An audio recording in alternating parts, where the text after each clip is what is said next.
Hello everybody and welcome to my channel Conscious Future, and today we're going to talk about Revelation. And the reason I'm doing this video is because there's a lot of things going on, and I think it's a very good time to talk about Revelation and where are we in the book of Revelation. So if you have the Bible, or you can actually look online, I believe you could probably find a copy of it. If you look right into Revelation and you go into 9:11, which was where we were at about 20 years ago. And it says, and they had a king over them, which is the angel of the bottomless pit, whose name in Hebrew is Abaddon, but in the Greek tongue hath his name Apollyon. So that was where we were at 20 years ago in Revelation. If you follow a lot of the media and things presidents say, you will find that this was told on camera, on TV 20 years ago. So that was where we were at, and I believe now we are at Revelation. There we go. It's pretty obvious when you read this that you would know that it is, we're in the 7 plagues, whether you actually believe they're true or not. That's where we are at. And again, I would like to say that, like I've said before, the Bible is used as a playbook, and history is continuously repeating itself because our consciousness never gets to anywhere higher than where it's at. So we get very comfortable where we're at, and we never try to question anything or try to move forward from where we're at. That is my understanding and my belief on this. Everybody thinks about things a different way, right? So this is just my belief on this. If you go into the word Israel, is actually 3 gods: is Isis, Ra, and Elohim, the 3 gods. And the people who are the Israelites most likely were people who followed these gods from ancient times. Again, and if you look into the hours, right, we tell time in hours. The word Horus, which was a god, it is actually it has about the same name as ours. So in my understanding, I think that there is actually a relationship between these 2 hours and Horus and time. The telling of time, I believe, comes from these ancient gods. So the question is now, yes, we are in the book of Revelations. I do believe that. Is there a way to somehow to break this curse of coming out of this? I believe it's through being moral.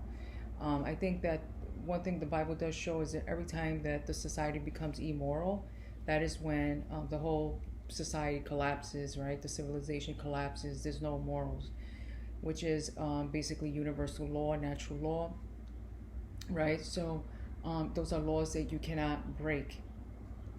Those are laws that we need to have. And so it's about respecting other people's rights, obviously treating others as you want to be treated. And, hopefully you want to be treated good, and you want others to treat you good too. So something else I'm going to kind of talk about later on in the future is the topic about mind control, and how the mind could basically be hacked. So that is something else I would like to discuss. How do we break the curse of Revelation? We break the curse obviously by being moral, going back to morality, doing the right thing because it is the right thing to do. Right? So even children know what is right and wrong. That's why they, let's say they have a pet chicken, they don't want the pet chicken to be dinner. They will cry and not want the animal to be killed, right? So because they have a connection to the Creator, children are, you could say, are probably more connected than adults to the Creator, and they have that innocence of them, and they are able to really know what's right and wrong. And that is just something we are all born with, right? So, but the society eventually brainwashes us and gets us to accept things that are wrong. I could go into a whole lot of things that are even put into the Bible that is not moral, but yet is seen as moral because, excuse me, but it is seen as moral because it has been put in there as the Word of God, right? So, and we all know, well, I shouldn't say we all know, but a lot of people do know that the Bible has been rewritten. I mean, it's pretty obvious. The Ten Commandments say, "Thou shalt not kill." So how is it that God would want, like Abraham, to test him to see if he would kill his own child? I mean, that makes no sense. So why would God ask him to do something that's immoral? That wouldn't be from God. That would be from Satan. That would not be from God. So all that is good comes from God. All right, all that is good comes from God. That's pretty obvious. So what else? What else can we do? Get involved politically. So we know that basically the Bible has been used as a political tool. So the best thing to do is be a moral society and also get involved politically, even in the community level, and try to make your voice heard and basically have courage, stand up. Again, stand up for what's right, stand up for your rights, and don't be brainwashed to feel ashamed about anything. Be ashamed. They want to shame you for not complying, for not standing up for your rights. It doesn't matter. You have to stand up for your rights, and you have to want change, because we are at, really the way I see it, a crossroad.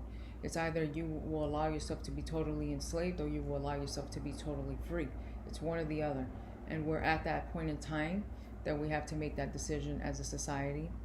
And we will need to make that as that decision on an individual level, each of us, in order to really change things for the better in the future. And I believe that what we have is the present moment, and we can change the future anytime we want, as long as we're not being coerced and brainwashed in these things, and we shut off all the all these tools that are used to shape the reality we're living in, right? So they use the TV, they use the radio, they use the newspapers, all these things.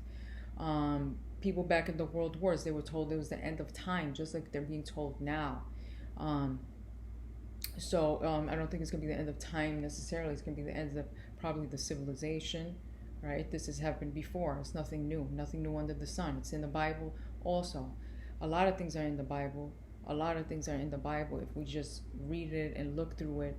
But you also have to take it with a grain of salt, because it has been changed, like I said before, and it has been used as a political tool, so that certain individuals could have rights over others and could rule over others.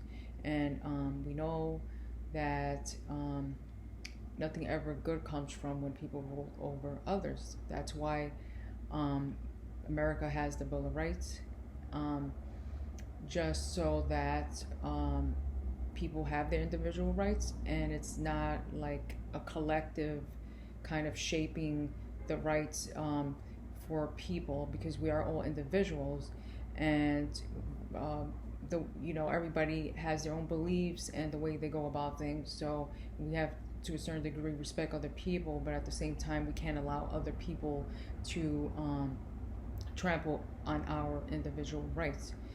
And so somebody wrote a comment that was really good about certain people have this mentality of do as thou will, or something along those lines, which is basically trampling on everybody else's rights. So it's like saying, oh, it's good for me, so who cares if it's good for somebody else, as long as it's because it's what I want.